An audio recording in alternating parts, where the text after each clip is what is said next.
About 14% of Canadian 15-year-olds fail to reach baseline reading proficiency in international tests. And almost half of Canadian adults lack the reading, writing, comprehension, and numeracy skills needed for many everyday tasks. A 2025 survey of Canadian educators found 53% experienced verbal or physical violence at school during the past year. Nearly 1 in 5 new teachers leave the profession within their first 5 years, and disruptive classroom behavior is the most cited reason. Ironically, this sharp decline in knowledge, competence, and self-control is accompanied by grandiose self-confidence and a dogmatic intolerance for differing viewpoints. Meanwhile, more young people are taught to identify with allegedly oppressed gender minorities, and many seek early medical interventions to transform themselves into the opposite sex. Each of these problems, the lack of competence, the unearned confidence, the collapse of classroom discipline, the elevation of oppression to a virtue, and the hatred of biological limits, are the rotten fruits of the ideas of Paulo Freire. In 1968 he authored Pedagogy of the Oppressed, where he criticized typical teaching. He wrote, "In the banking concept of education, knowledge is a gift bestowed by those who consider themselves knowledgeable upon those whom they consider to know nothing. The teacher teaches, and the students are taught. The teacher talks, and the students listen. The teacher disciplines, and the students are disciplined." For Freire, a liberating pedagogy should erase the distinction between teacher and pupil. Being equal to their students, teachers would have no standing to enforce rules or administer discipline. They would not select a lesson plan or work towards specific outcomes.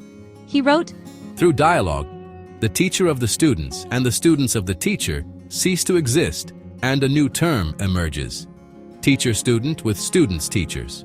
The teacher is no longer merely the one who teaches, but one who is himself taught in dialogue with the students. Here, no one teaches another.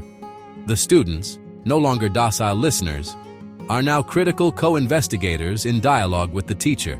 Freire echoed earlier education reformers such as Jean-Jacques Rousseau, John Dewey, and Theodore Brumeld. They popularized student-led constructivist education at the expense of standards and teacher-led instruction.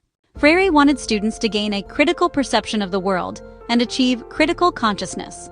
Here, a student learns about the oppressive nature of reality and their own oppression. The goal is for the student to impose his own will on the world in a permanent transformation of reality. Freire even suggested that traditional learning compromised education's proper goal. He said, "The more students work at storing the knowledge deposits entrusted to them, the less they develop the critical consciousness which would result from their intervention in the world as transformers of that world. The more completely they accept the passive role imposed on them, the more they tend simply to adapt to the world as it is." Contrast this with classical modes of education, which aim to understand the laws and order of the cosmos. To quote Eric Vogelin, "Philosophy is man's loving endeavor to apprehend the order of being and attune his soul to it. Truth, or reality, is understood to be synonymous with the good. It is given to us as a gift, which we may learn to meet with gratitude and love."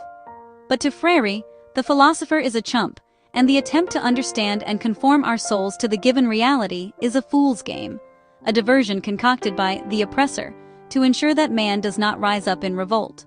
"Freedom is acquired by conquest, not by gift," he proclaimed.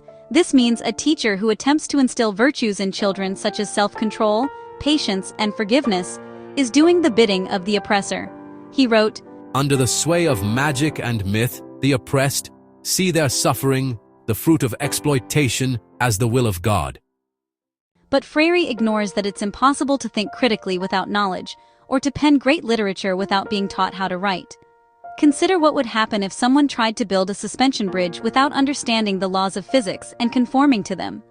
Yet, Freire wants students to reject and destroy the limitations and laws underlying creation, and thereby be liberated from them.